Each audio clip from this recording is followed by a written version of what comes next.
नमस्कार दोस्तों, विकास study circle के यूट्यूब चैनल पर आप सभी का स्वागत है। दोस्तों, आज 24 जनवरी 2023 से संबंधित जो महत्वपूर्ण करंट अफेयर है उस पर हम लोग चर्चा करेंगे। आप लोग दोस्तों वीडियो के साथ अंत तक अवश्य बने रहें तथा वीडियो को ज़्यादा से ज़्यादा लाइक करें, शेयर करें और चैनल को अधिक से अधिक सब्सक्राइब करें। चलिए दोस्तों, देखते हैं आज का हमारा पहला प्रश्न है। ग्लोबल फायर पावर रिपोर्ट 2023 के अनुसार भारत की सैन्य शक्ति को वैश्विक स्तर पर कौन सी रैंक प्राप्त हुई। तो दोस्तों, जो ग्लोबल फायर पावर रिपोर्ट 2023 है, इसके अनुसार भारत की जो सैन्य शक्ति है इसको वैश्विक स्तर पर चौथी रैंक प्राप्त हुई है। इस रिपोर्ट के अनुसार दोस्तों, किस देश की सेना जो है कितनी मजबूत है उसका आकलन किया जाता है। तो दोस्तों ध्यान रखिएगा, इसमें पहली रैंक किसको प्राप्त हुई है? अमेरिका को। दूसरी रैंक प्राप्त हुई है रूस को। और तीसरी रैंक जो है वह चीन को प्राप्त हुई है। और हमारे भारत को दोस्तों चौथी रैंक प्राप्त हुई है। आगे देखिएगा, विश्व की पांचवी सबसे बड़ी अर्थव्यवस्था कौन है? तो दोस्तों भारत जो है वह विश्व की पांचवी सबसे बड़ी अर्थव्यवस्था बना है। और किसे पछाड़कर दोस्तों? ब्रिटेन को पछाड़कर भारत जो है विश्व की पांचवी सबसे बड़ी अर्थव्यवस्था बना है। ध्यान रखिएगा दोस्तों, यह इंपॉर्टेंट प्रश्न रह सकता है आपके लिए कि विश्व की पांचवी सबसे बड़ी अर्थव्यवस्था कौन बना? भारत। और किसको पछाड़कर? तो ब्रिटेन को पछाड़कर। आगे देखिएगा, अगला प्रश्न है, सियाचिन में तैनात होने वाली पहली महिला अधिकारी कौन है? तो दोस्तों कैप्टन शिवा चौहान जो हैं यह सियाचिन में तैनात होने वाली पहली महिला अधिकारी हैं। आगे देखिएगा, अगला प्रश्न है, एकता प्रणाली की शुरुआत करने वाला शासक कौन है? तो दोस्तों इल्तुतमिश ने एकता प्रणाली को शुरू किया। अगला है प्रश्न, वर्नाकुलर प्रेस एक्ट किस वायसराय के समय पारित हुआ? तो दोस्तों जो वर्नाकुलर प्रेस एक्ट है यह 1878 को पारित हुआ और उस समय वायसराय जो था वह लिटन था। ध्यान रखिएगा आप लोग, वर्नाकुलर प्रेस एक्ट किस वायसराय के समय पारित हुआ? तो लिटन के समय। आपसे पूछा जा सकता है कि भारतीय प्रेस का मुक्तिदाता किसे कहा जाता है? भारतीय प्रेस का मुक्तिदाता दोस्तों, मुक्तिदाता किसे कहा जाता है? तो दोस्तों जो चार्ल्स मेटकाफ हैं, चार्ल्स मेटकाफ, इन्हें दोस्तों भारतीय प्रेस का मुक्तिदाता कहा जाता है। आगे देखिएगा, अगला प्रश्न है, अमेरिकन इंडिया फाउंडेशन ने भारत के पहले stem innovation and learning centre का उद्घाटन कहाँ किया? तो दोस्तों जो stem innovation and learning centre है इसका उद्घाटन किया गया है चेन्नई, तमिलनाडु में। दोस्तों स्टेम का फुल फॉर्म क्या होगा? इसका अर्थ है साइंस दोस्तों, टी का क्या अर्थ है? टेक्नोलॉजी, ई का अर्थ है इंजीनियरिंग और एम का मैथमेटिक्स। तो दोस्तों ध्यान रखें, जो stem innovation and learning centre है इसका उद्घाटन कहाँ किया गया? चेन्नई, तमिलनाडु में। अभी दोस्तों चेन्नई में, चेन्नई तमिलनाडु में भी दोस्तों कौन सी प्रतियोगिता का आयोजन किया गया था? तो दोस्तों जो शतरंज दोस्तों ओलंपिक था उसका आयोजन अभी हाल ही में चेन्नई में आयोजित किया गया था। ध्यान रखिएगा आप लोग, इसका जो चेन्नई में आयोजित हुआ ये शतरंज, तो इसका दोस्तों जो शुभंकर क्या था? तो दोस्तों शुभंकर था उसका थंबी। आगे देखिएगा, अगला प्रश्न है, क्रिप्स मिशन को पोस्ट डेटेड चेक किसने कहा? तो दोस्तों क्रिप्स मिशन को पोस्ट डेटेड चेक किसने कहा? महात्मा गांधी जी ने दोस्तों क्रिप्स मिशन को पोस्ट डेटेड चेक कहा था। और क्रिप्स मिशन कब आया? तो 1942 ईस्वी में। आगे देखिएगा, अगला प्रश्न है, न्यूजीलैंड के नए प्रधानमंत्री के रूप में किसे नियुक्त किया गया? तो दोस्तों न्यूजीलैंड के नए प्रधानमंत्री के रूप में नियुक्त किया गया है क्रिस हिपकिंस को। और यह किस पार्टी से संबंधित हैं? तो लेबर पार्टी से। अभी दोस्तों हाल ही में आपको पता होगा जो जेसिका आर्डन थी प्रधानमंत्री, उन्होंने इस्तीफा दिया था और उसके बाद दोस्तों जो इन्हीं के पार्टी के क्रिस हिपकिंस जो हैं इन्होंने दोस्तों प्रधानमंत्री के रूप में शपथ ग्रहण की है। यह दोस्तों 8 महीने के लिए प्रधानमंत्री रहेंगे, इसके बाद दोस्तों चुनाव होने हैं। तो ध्यान रखिएगा, नए प्रधानमंत्री किसे नियुक्त किया गया? तो क्रिस हिपकिंस को। आगे देखिएगा, अगला प्रश्न है, महिलाओं को वोट देने का अधिकार देने वाला विश्व का पहला देश कौन है? तो दोस्तों न्यूजीलैंड विश्व का पहला देश है जिसने महिलाओं को वोट देने का अधिकार दिया था। आगे देखिएगा, अगला प्रश्न है, भारतीय संविधान की प्रस्तावना को कब पेश किया गया? तो भारतीय संविधान की प्रस्तावना को 13 दिसंबर 1946 को किसके द्वारा पेश किया गया था? तो दोस्तों पंडित जवाहरलाल नेहरू जो हैं, इनके द्वारा ही दोस्तों प्रस्तावना को पेश किया गया था। और भारतीय संविधान की जो प्रस्तावना, इसको स्वीकार कब किया गया? तो 22 जनवरी 1947 को दोस्तों इसको स्वीकार किया गया था। ध्यान रखिएगा, भारतीय संविधान की प्रस्तावना को कब पेश किया गया? तो 13 दिसंबर 1946 को। किसके द्वारा किया गया? तो पंडित जवाहरलाल नेहरू जी के द्वारा दोस्तों पेश किया गया था। और इसको प्रस्तावना को स्वीकार कब किया गया? तो 22 जनवरी 1947 को। आगे देखिएगा दोस्तों, अगला प्रश्न है, उपराष्ट्रपति राज्यसभा का पदेन सभापति होगा दोस्तों, इसका उल्लेख संविधान के किस अनुच्छेद में है? तो दोस्तों उपराष्ट्रपति राज्यसभा का पदेन सभापति होता है। इसका उल्लेख दोस्तों संविधान के अनुच्छेद 64 में किया गया है। आगे देखिएगा, अगला प्रश्न है, संविधान के किस भाग को मैग्ना कार्टा कहा जाता है? तो दोस्तों संविधान के भाग 3 को संविधान का मैग्ना कार्टा कहा जाता है। और भाग 3 में दोस्तों क्या है? मौलिक अधिकार हैं, अनुच्छेद 12 से 35 तक। ध्यान रखिएगा, संविधान के किस भाग को मैग्ना कार्टा कहा जाता है? तो भाग 3 को। और भाग 3 में दोस्तों क्या है? तो मौलिक अधिकार किस अनुच्छेद तक हैं? तो अनुच्छेद 12 से 35 तक दोस्तों मौलिक अधिकार दिए हुए हैं। तो दोस्तों अगर बात की जाए कि शुरुआत में भारतीय संविधान में कितने मौलिक अधिकार थे, तो दोस्तों शुरुआत में 7 मौलिक अधिकार थे। लेकिन वर्तमान में कितने मौलिक अधिकार हैं? तो वर्तमान में 6 दोस्तों मौलिक अधिकार हैं। एक जो दोस्तों संपत्ति का अधिकार है,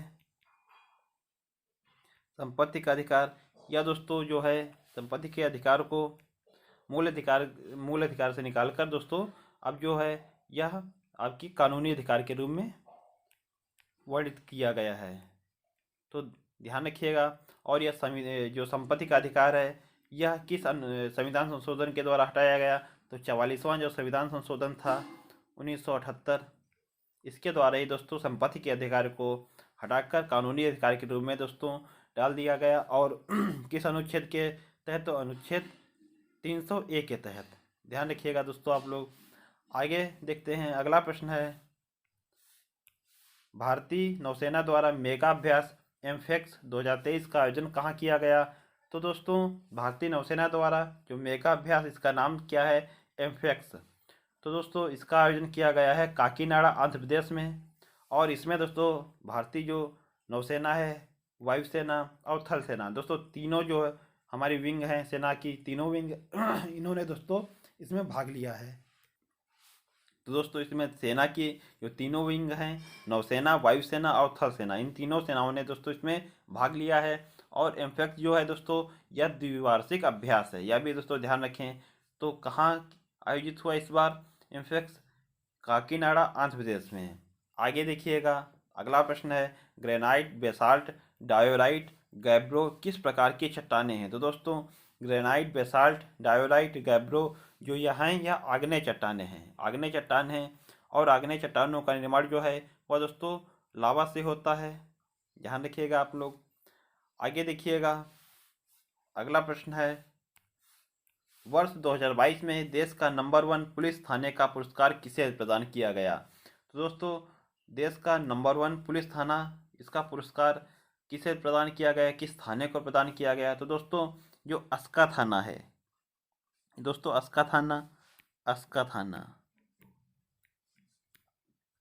थाना दोस्तों गंजाम जिला उड़ीसा को दोस्तों देश का नंबर 1 पुलिस थाना का पुरस्कार प्रदान किया गया। ध्यान रखिएगा दोस्तों।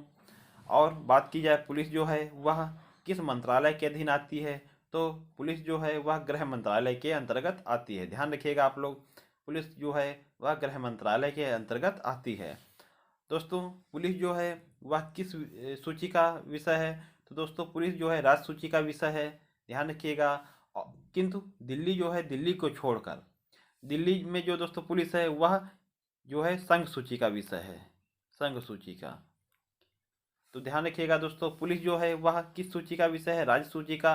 लेकिन दिल्ली को छोड़कर दिल्ली में जो पुलिस है वह संघ सूची का दोस्तों विषय है, या केंद्र सरकार के अधीन आती है दिल्ली पुलिस। आगे देखिएगा, अगला प्रश्न है, नाबार्ड की स्थापना कब हुई? तो 12 जुलाई 1982 को दोस्तों नाबार्ड की स्थापना की गई।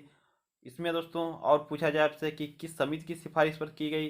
तो दोस्तों जो शिव रमन समिति है, शिव रमन समिति, इसके सिफारिश पर दोस्तों नाबार्ड की स्थापना की गई। मुख्यालय कहाँ है? तो दोस्तों मुंबई में इसका दोस्तों मुख्यालय है।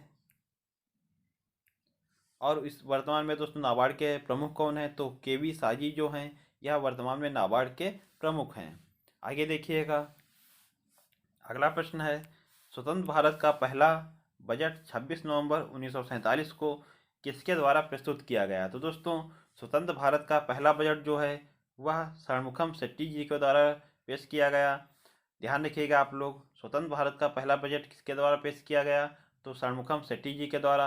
अगर पूछा जाए आपसे कि सर्वाधिक बार बजट किसने पेश किया है, तो दोस्तों सर्वाधिक बार बजट पेश करने वाले जो वित्त मंत्री हमारे, वह हैं मोरारजी देसाई।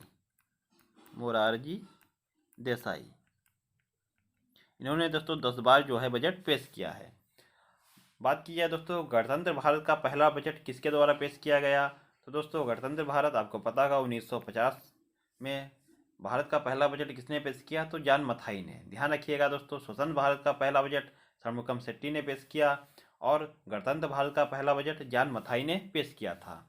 आगे देखिएगा, अगला प्रश्न है, आरबीआई द्वारा स्याही निर्माण इकाई, इसका नाम क्या है? वर्णिका, कहाँ स्थापित की गई? तो दोस्तों आरबीआई द्वारा स्याही निर्माण की इकाई वर्णिका मैसूर कर्नाटक में स्थापित की गई है।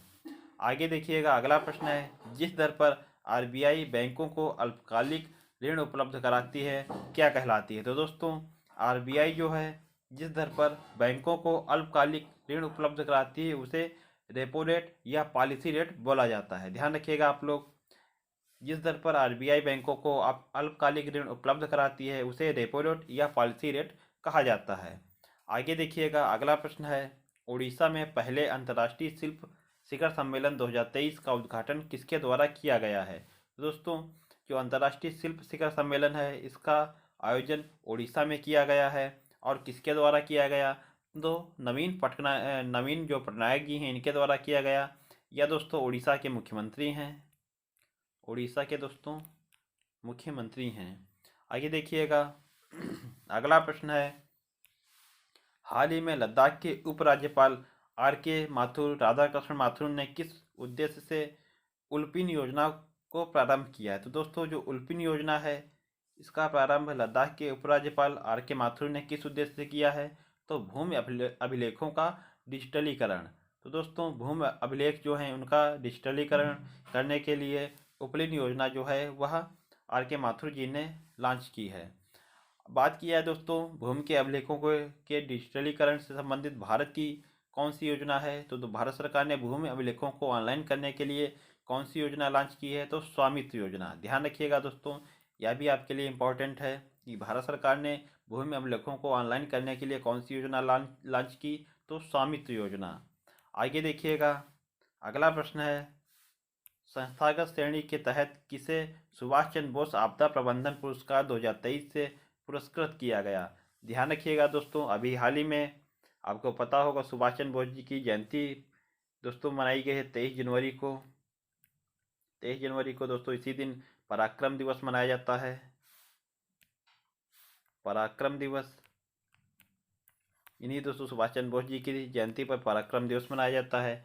और इसी दिन दोस्तों सुभाष चंद्र बोस आपदा प्रबंधन पुरस्कार प्रदान किए गए। 2023 में दोस्तों संस्थागत श्रेणी में किसे पुरस्कृत किया गया? तो दोस्तों जो उड़ीसा राज्य आपदा प्रबंधन प्राधिकरण इसे दोस्तों दिया गया। और लुंगलेई फायर स्टेशन जो मिजोरम है इसे दोस्तों पुरस्कार संस्थागत श्रेणी पर दिया गया। ध्यान रखिएगा दोनों दोस्तों, उड़ीसा राज्य आपदा प्रबंधन प्राधिकरण और लुंगलेई जो फायर स्टेशन है मिजोरम का, इसे संस्थागत श्रेणी के तहत सुभाष चंद्र बोस आपदा प्रबंधन पुरस्कार 2023 से सम्मानित किया गया। यह भी दोस्तों प्रश्न आपके लिए इम्पोर्टेंट है।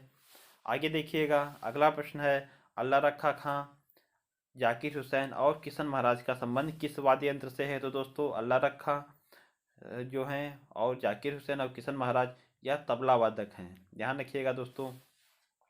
आगे देखिएगा, अगला प्रश्न है आज का हमारा अंतिम प्रश्न, योनेक्स सनराइज इंडिया ओपन 2023 इसे दोस्तों ऑल इंडिया बैडमिंटन टूर्नामेंट भी बोला जाता है। तो ध्यान रखिएगा, योनेक्स सनराइज इंडिया ओपन 2023 या ऑल इंडिया बैडमिंटन टूर्नामेंट 2023, इसमें दोस्तों पुरुष एकल का खिताब किसने जीता और महिला एकल का खिताब किसने जीता? तो पुरुष एकल का खिताब जो जीता है वह कुनलावुत ने जीता। यह कहाँ की निवासी हैं? तो यह थाईलैंड के निवासी हैं।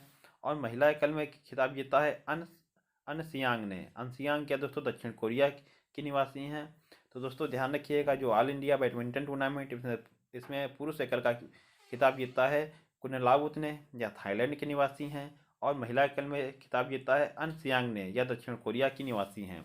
2022 में दोस्तों जो पुरुष एकल का खिताब किसने जीता था? तो हमारे भारत के जो लक्ष्य सेन हैं, इन्होंने दोस्तों 2022 में खिताब जीता था।